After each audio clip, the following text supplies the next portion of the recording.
رحم اللہ من قرأ الفاتحہ.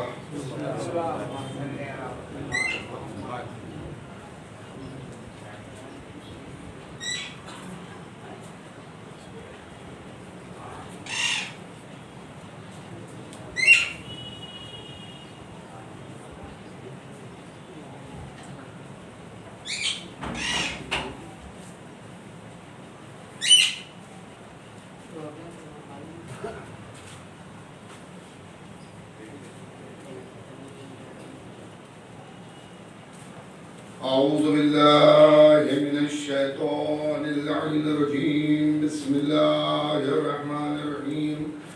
الحمد للہ رب العالمین والصلاة والسلام علی اشرف الانبیاء والمرسلین وشفیع المذنبین ابی القاسم محمد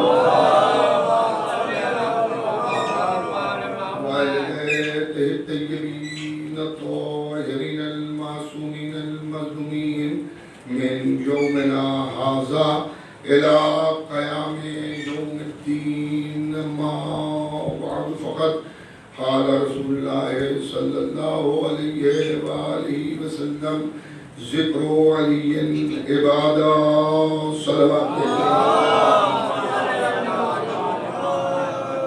اللہ ایک اعلان سماعت فرما لیجیے کہ آج شب میں اسی عزا خانے میں عزا خانے ام البنین میں ٹھیک 9 بجے ایک مجلس اذا اور برپا ہوگی جسے برادر عزیز خطیب اہل بیت عالی جناب مولانا ڈاکٹر یعقوب عباس صاحب اللہ خطاب فرمائیں گے. آپ سبھی حضرات سے گزارش ہے کہ 9 بجے وقت کی پابندی کے ساتھ اس عزا خانے میں پھر تشریف لائیے گا اور ذکر فضائل و مسائل سماعت فرمائیے گا. ایک اور بلندتر صلوات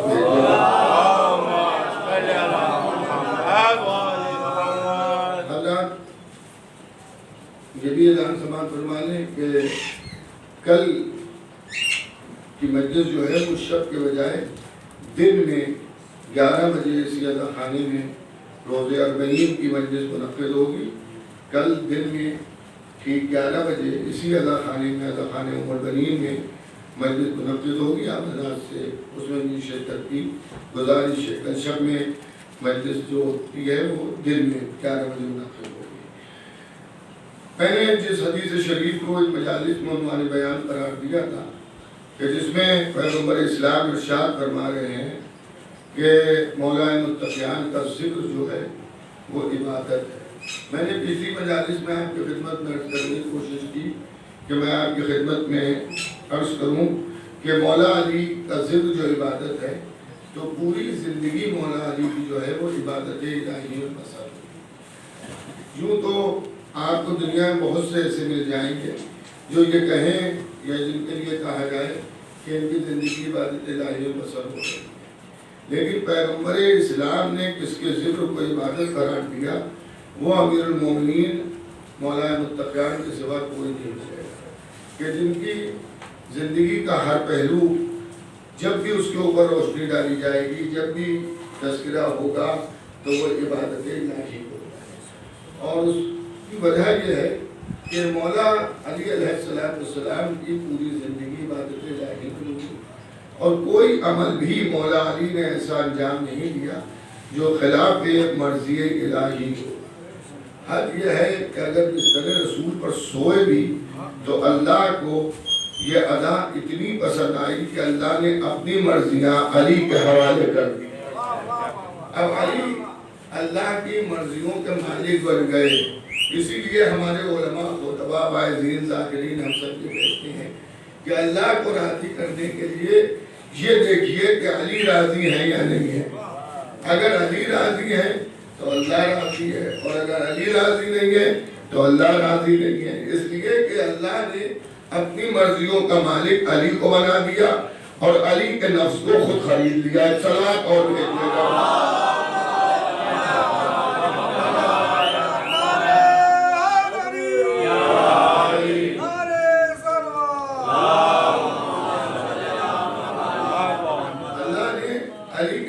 خرید لیا. نفس اللہ ہے، مرضیاں علی کے اختیار میں.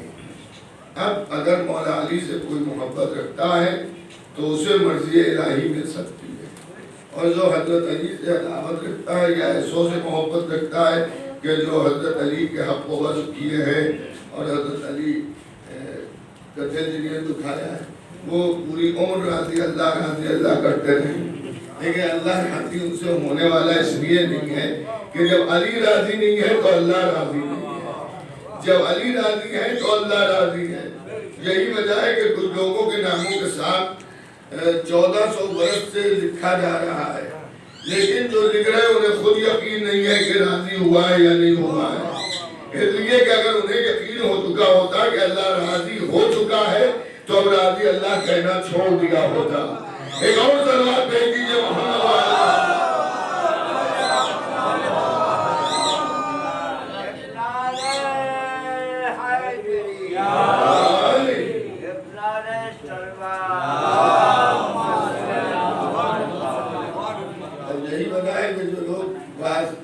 دشمنان آل محمد کے ناموں کے ساتھ رضی اللہ لکھتے ہیں تو آج تک وہ جب سورہ الحمد کا ترجمہ کرتے ہیں تو انہیں ابھی تک سیدھا راستہ ملا نہیں، سیدھے راستے کی تلاش میں گھوم رہے سیدھے راستے کو تو انہیں سیدھا راستہ مل جائے. لیکن اصل میں ولایت آل محمد صراط مستقیم ہے، سیدھا راستہ علی کی ولایت ہے. جو علی کی ولایت پر قائم ہے وہی سیدھے راستے پر ہے. جو سیدھے راستے پر ہے وہ باقی رہنے کی دعا کرتے ہیں، جو بھٹکے ہوئے راستوں پر ہیں وہ سیدھے راستے کی دعا کرتے ہیں. ایک اور صلوات بھیجیے گا محمد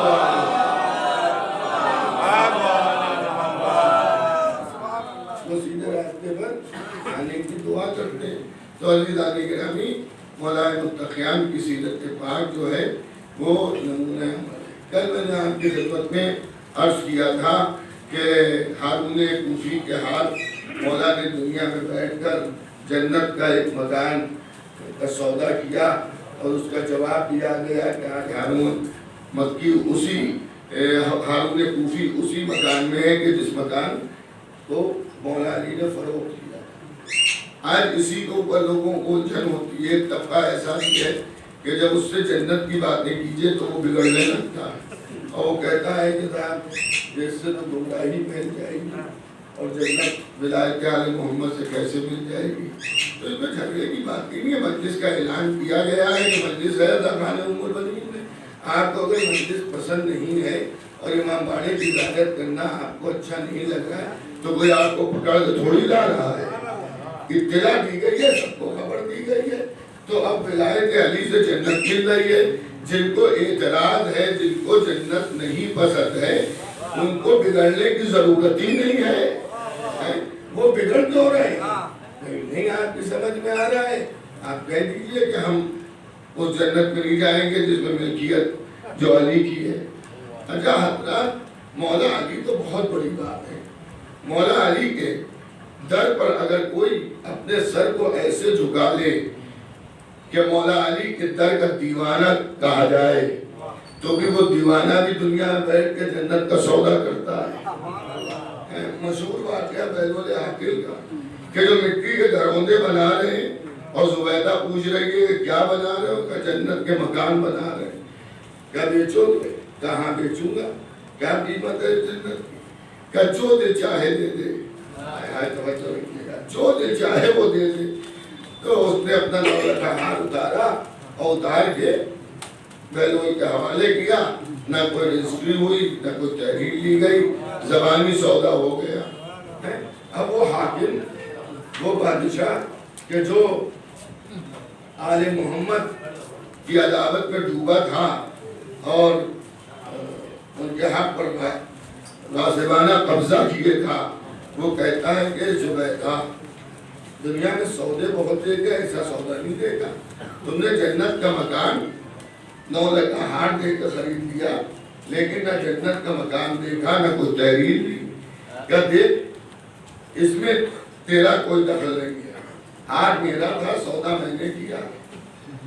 رات آئی، سویا، خواب میں کیا دیکھا کہ محشر کا میدان ہے، پیاس کے مارے سب کی زبانیں لٹک رہی ہیں، سائے کا کوئی انتظام نہیں ہے. ایسے عالم میں اس نے دیکھا کہ ایک مکان ہے، قصر ہے بہت بڑا عالیشان. اور اس پر لکھا ہے یہ زبیدہ کا ہے. تو ایسی مصیبت میں اگر گھر والی کا گھر نظر آ جائے تو وہ خوش ہو گیا, اتنے کا ٹھیک ہے, بیوی کا گھر ہے, اس کے اندر جا رہے, جیسے جانا چاہا ویسے ہی ملائکہ نے روک لیا. کیا تو اسے دنیا سمجھا ہے؟ یہ آخرت ہے, جس کا مکان ہے وہی رہے گا. اب آپ کی سماعتوں کے حوالے ایک جملہ کرنا چاہتا ہوں. دیکھیں اس واقعے سے ایک نصیحت اور ملی کہ اگر بیوی کا مکان جنت میں ہے اور شوہر جو ہے حقدار نہیں ہے تو شوہر وہاں نہیں جا سکتا ہے, اور اگر شوہر کا مکان جنت میں ہے اور بیوی حقدار نہیں ہے تو بیوی جنت میں نہیں جا سکتی ہے. تو کوئی اس پر ناز نہ کرے کہ ہم رسول کی زوجیت میں آ گئے ہیں. ایک سلوات بھیجیے گا.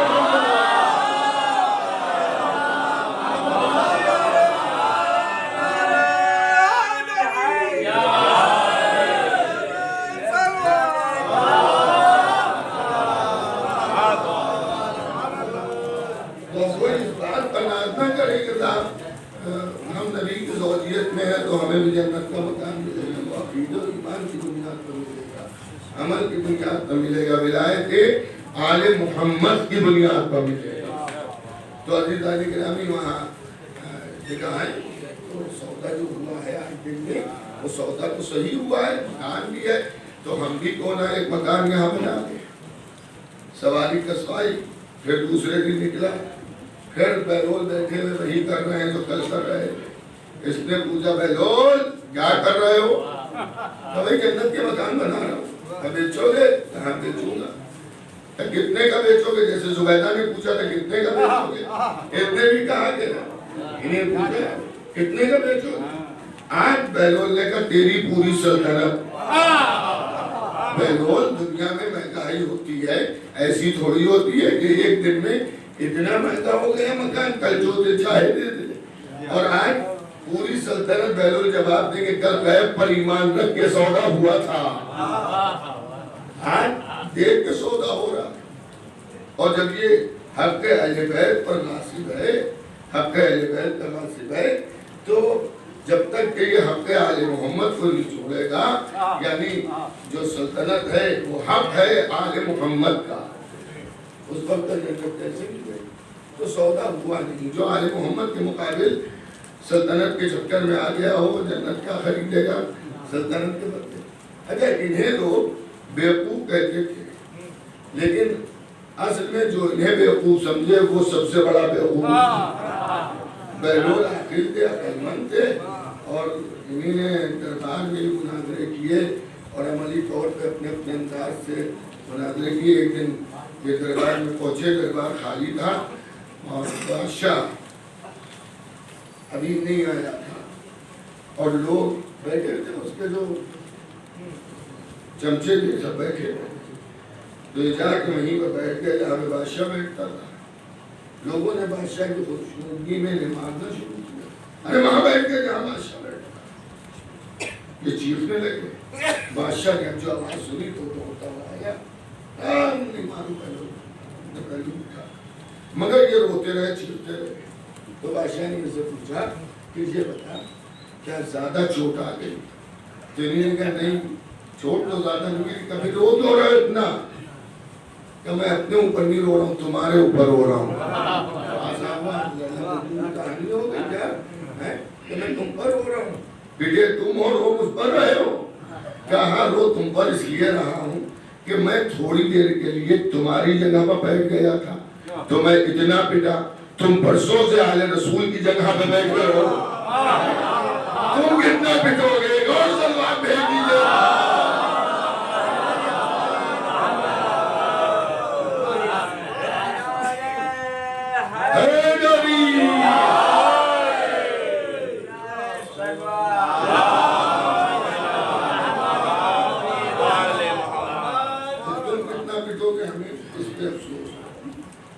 محمد کے دیوانے اور آل محمد کے چاہنے والے اور آل محمد کے پیروکار دنیا میں بیٹھ کر جنت کے سودے کرتے ہیں. سمجھ گیا؟ تو اگر آل محمد کے ذکر کے ذریعے, آل محمد کی محبت کے ذریعے, آل محمد کی ولایت کے ذریعے جنت مل رہی ہو تو اس میں کوئی شک و شبہ کی بات نہیں کہ جنت کیسے ملے. لیکن یہ اور بات ہے کہ ہم اس سے محبت جنت کی لالچ میں نہیں کرتے، ہم ان سے محبت جنت کی لالچ میں نہیں کرتے، ہم ان کی محبت کے تبرک میں جنت مل جائے تو ہم اس سے گریز بھی نہیں کرتے، جتنا ہم اور آپ مجلسوں میں تبرک کی لالچ میں نہیں آتے کہ تبرک کیا بٹے گا اس لیے ہم آئیں گے۔ کبھی آپ نے شب اربعین ہے، 1 مہینہ 19 دن آپ نے عزاداری آپ کر چکے، انشاءاللہ اور بھی آپ بھی عزاداری کریں گے، کیا کہیں آپ نے جب کسی نے کہا کہ حضرات میرے عزا خانے میں تشریف لائیے گا مجلس میں، تو آپ نے کیا اس سے پوچھا بانٹو گے کیا؟ اور اس کے بعد آپ نے نہیں، آدمی مجلس میں آتا ہے جو ملتا ہے اسے چون کے لے لیتا ہے، تو ہم بھی آل محمد سے محبت کرتے ہیں، اگر محبت کے صلے میں جنت مل جائے تو ہم اسے لے لیں گے۔ ایک اور سلوات ہے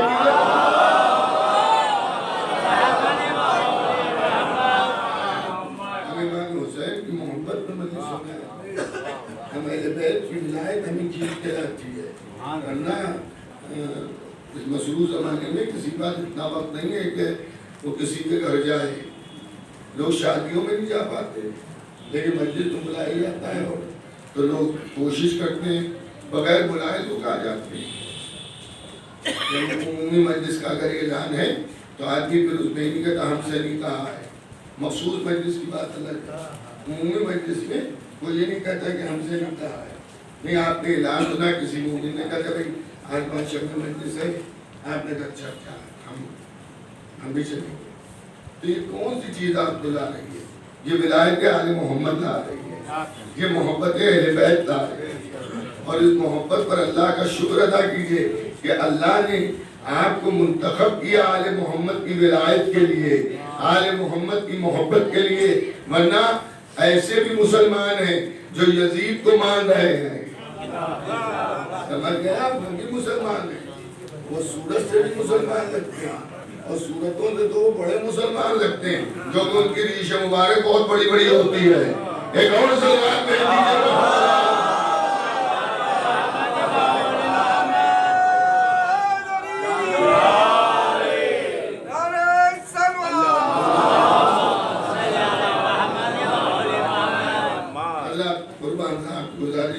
تھوڑا تھوڑا دور سے مٹ کے بیٹھ گئے،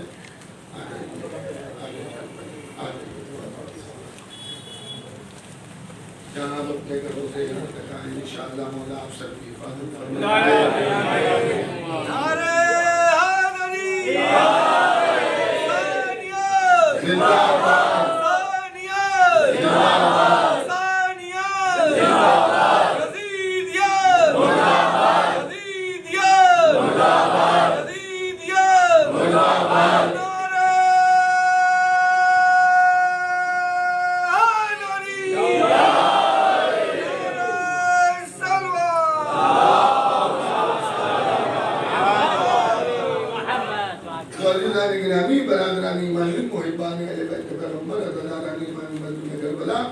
آل محمد کی ولایت ہمیں بہت کچھ دی۔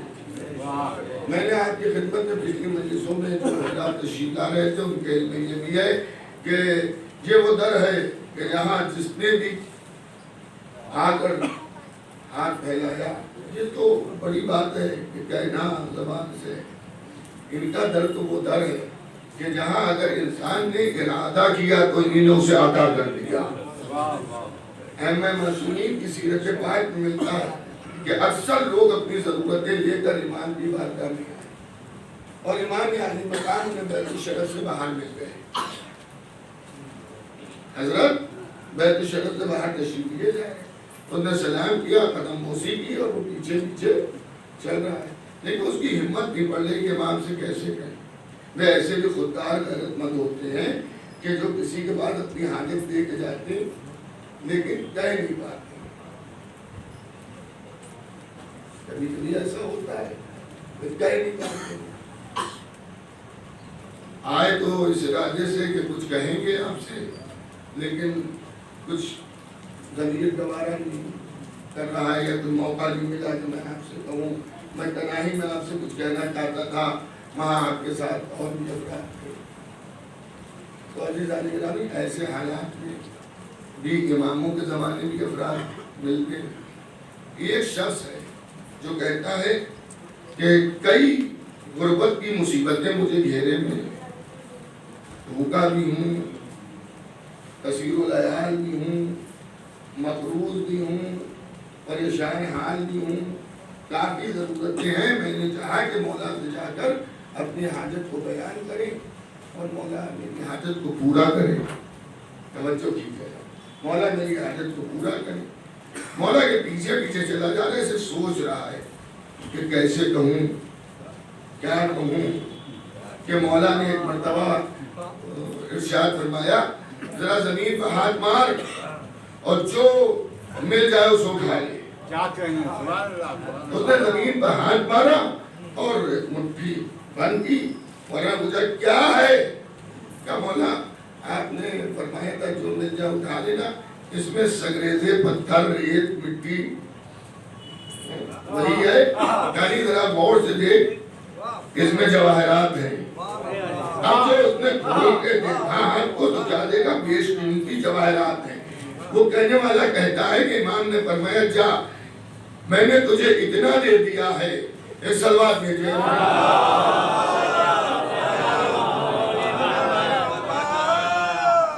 دیکھیے شب اربعین ہے، بآواز بلند درود بھیجئے.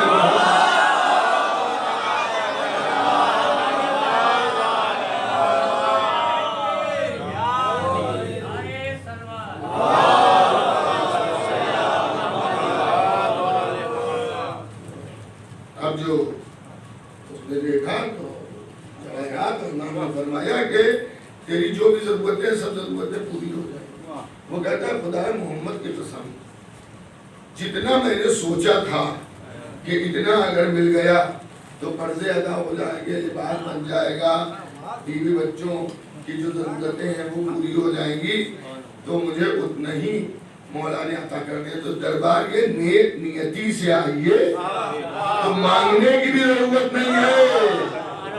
یہی تو ہم کہتے ہیں، ہم سبھی کا یہ عقیدہ ہے. بدقسمت تھے وہ لوگ جنہوں نے ان کے حق کو لوٹا.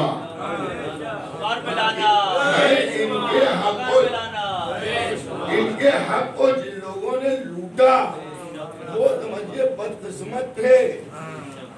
جو بھی چاہیے تھا علاقہ فدن پر قبضہ کیا، لوٹ تو لیا، آج تک لعنت ہو رہی ہے.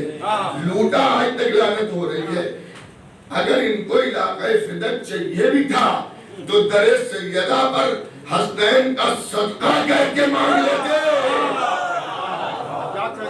علاقہ بھی مل جاتا، لعنت سے بھی بچ جاتے. غور سلمان بھی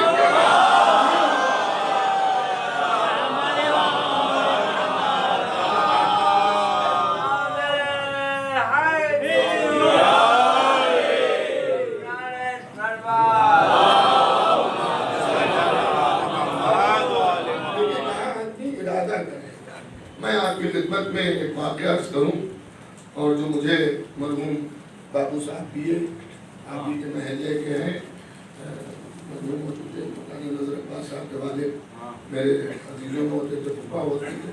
انہوں نے ایک واقعہ بیان کیا. جب میرے والد مرحوم مولانا محمد عالم صاحب اللہ مقامہ نجف اشرف میں زیر تعلیم تھے، تو اس وقت عربی طالب علم جو تھے ان کے حالات بہت ناسازگار تھے، اور جس طرح سے اب ماشاءاللہ شہریہ وغیرہ ملتا، اس وقت اتنا شہریہ وغیرہ نہیں ملتا تھا. تو کبھی کبھی طالب علم فاقے سے بھی رہتے.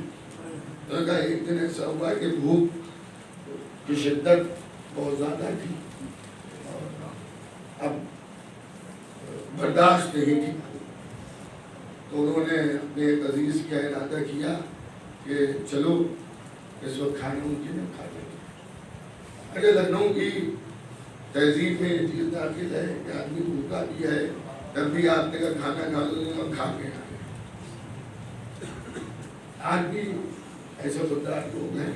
تو وہ جہاں گئے کھانا کھانے ارادے سے کہ جگہ جائیں گے کھانا نہیں کھاتے. اتفاق سے جب کھانا کا وقت آیا انہوں نے کھانا کھا تو ہم کھانا کھاتے.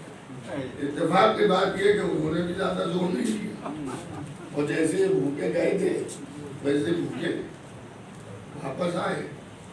تو مولا علی کے روزے پہ گئے، اور جانے کے بعد میرے والد نے مولا سے کہا کہ مولا اب بھوک برداشت نہیں، اب انتظام میرے کھانے کا حق کیجیے. اور اس کے بعد انہوں نے زیارت پڑھنا چاہا، زیارت امیر. تو ایک عرب آیا اور پہلو میں کھڑا ہو گیا اور اس نے کہا بلند آواز سے زیارت، تو انہوں نے بلند آواز سے زیارت پڑھنا شروع. تو اکثر ایسے لوگ ہوتے ہیں جو نہیں پڑھ پاتے ہیں، کسی سے کہتے ہیں بلند آواز سے پڑھیے. تو میرے والد بھی یہی سمجھے کہ بلند آواز سے کہنے کا مطلب کیا ہے کہ پڑھنا چاہتا ہے. جب زیارت تمام ہوئی تو اس نے مصافیہ کیا، اور جب مصافیہ کیا تو اس میں دینار تھے. اور اس نے یہ کیا کہ تم نے مجھے زیارت پڑھائی ہے، قبول کرو. کہ بھائی ایسا کیا کہیں گے، نہیں یہ تمہیں قبول کرنا پڑے گا. تو عزیزان گرامی، یہ مولا کی طرف سے کسی کو ہدایت ہوئی، کوئی وسیلہ بنا، ذریعہ بنا. ایک اور سلوات بھیج دیجیے.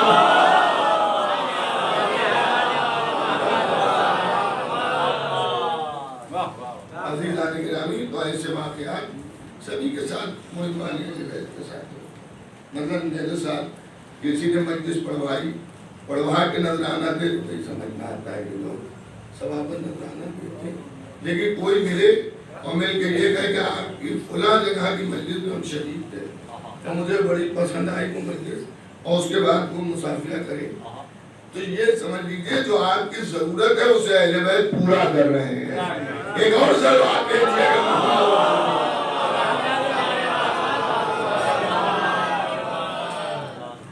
تو خدمت گزاران آل محمد کی ضرورتوں کو آج بھی اہل رسول پورا کر رہے ہیں. دیکھیے میں یہ واقعات اس لیے نہیں پڑھ رہا ہوں کہ کسی کی تعریف، بلکہ اہل بیت کی طرف سے جو عطا ہے. اب میں محترم خطیب اکبر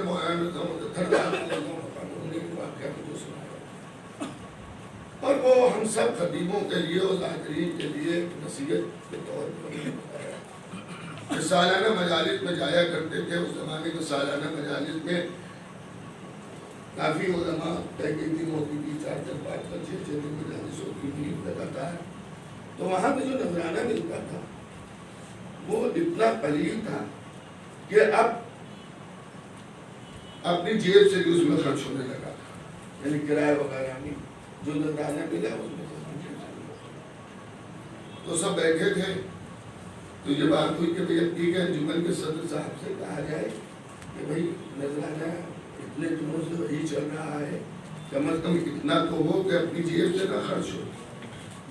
تو میں محترم نے فرمایا کہ میں نے کہا بھی ایسا ہے، بات تو صحیح ہے مگر ان سے کہنے کی ضرورت کیا ہے، جن کا ذکر کرتے ان سے کہہ دیجئے. تو یہاں تک میرا حافظہ کام کر رہا ہے کہ 20 روپے نذرانہ ملتا تھا، وہ 20 روپے میں مثلاً خرچ ہو جاتا تھا.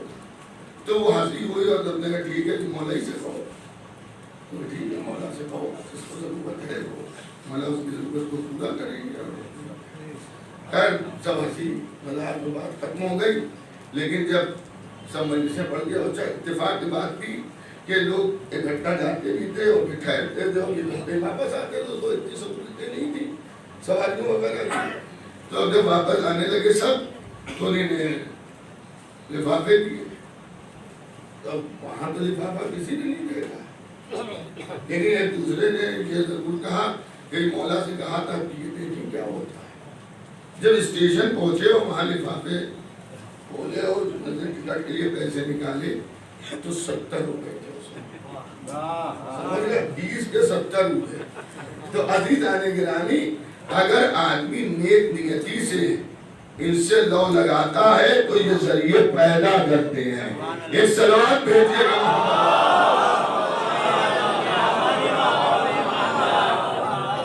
اس سال بھی آپ سبھی حضرات نے ایسا کیا ہوگا اور نیک پہ مجلس ہے. تو میں یہ بھی عرض کر دوں کہ لکھنؤ اور کافی لکھنؤ میں ایک رواج یہ ہے کہ 7 محرم سے یا شب عاشور لوگ چوکی روٹی پکاتے ہیں، اس پہ سوئے کا ساگ بنا کے اسے امام بارگاہ میں رکھتے ہیں اور پھر صبح اسے تبرک کے طور پہ سب کھاتے ہیں. تو یہ وہ چیزیں جو علاقائی ہیں، مطلب لکھنؤ میں ہو رہا ہے، لکھنؤ میں ہو رہا ہے، لیکن یہ ضروری نہیں ہے کہ دنیا بھر میں ایسا ہو رہا ہو. تو جو علاقائی چیزیں ہیں اس کے پس منظر کو بھی دیکھنا چاہیے. اعتراض ہر چیز میں نہیں کرنا چاہیے. ایسا جو ہو رہا ہے وہ کیوں ہو رہا ہے؟ مطلب ایران عراق میں نہیں ہو رہا ہے کہ روٹیاں رکھی جا رہی ہیں اور صبح کھایا جا رہا ہے. لکھنؤ میں ہو رہا ہے تو اس کا سبب کیا ہے؟ تو جب آپ بزرگوں سے دریافت کیجیے گا تو جس زمانے میں غربت تھی اور لوگوں کو کھانے کے لیے نہیں تھا، یعنی کئی وقت کے فاقے لوگ کرتے تھے، تو ایک لاوارث بیوہ عورت تھی جس کا کوئی سہارا نہیں تھا. جب محرم آیا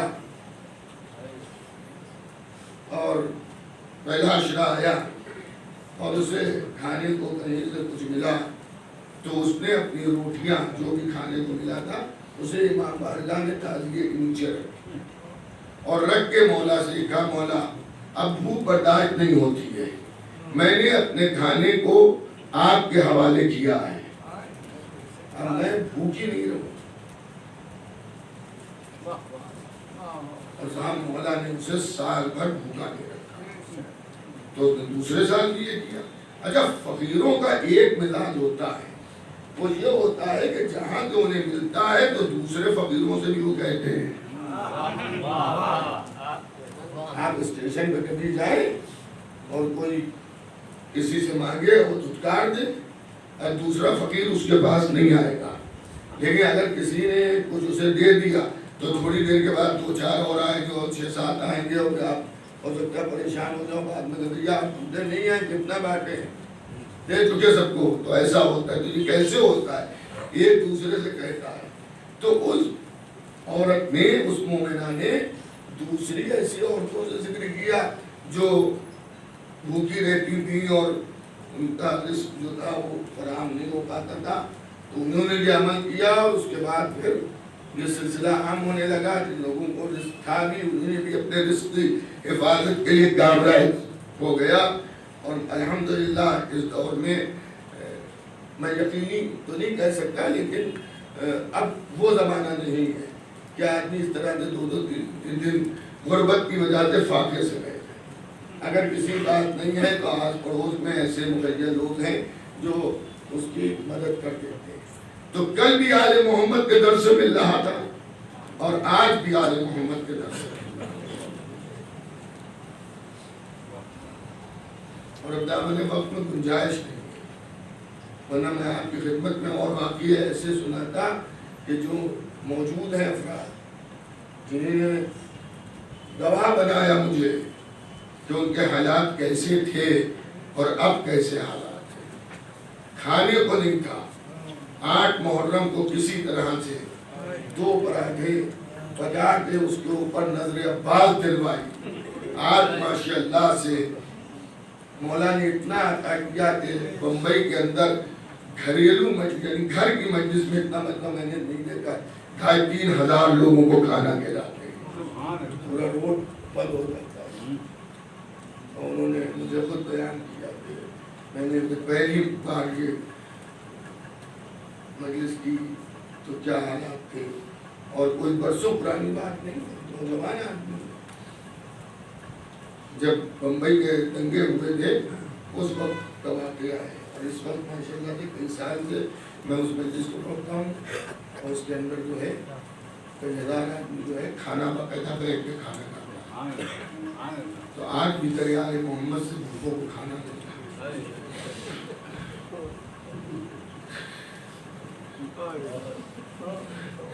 لیکن جس کے سب کے پیٹ بھرے کربلا میں تیرے دل کیا ہوگا.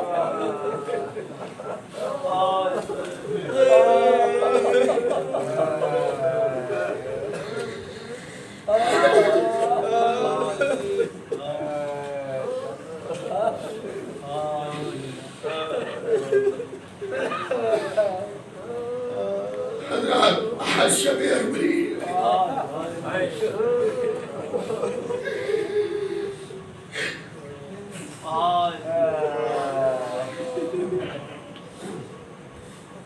ہمارے یہاں بھی کوئی مرتا ہے تو اس کا 40واں ہوتا ہے.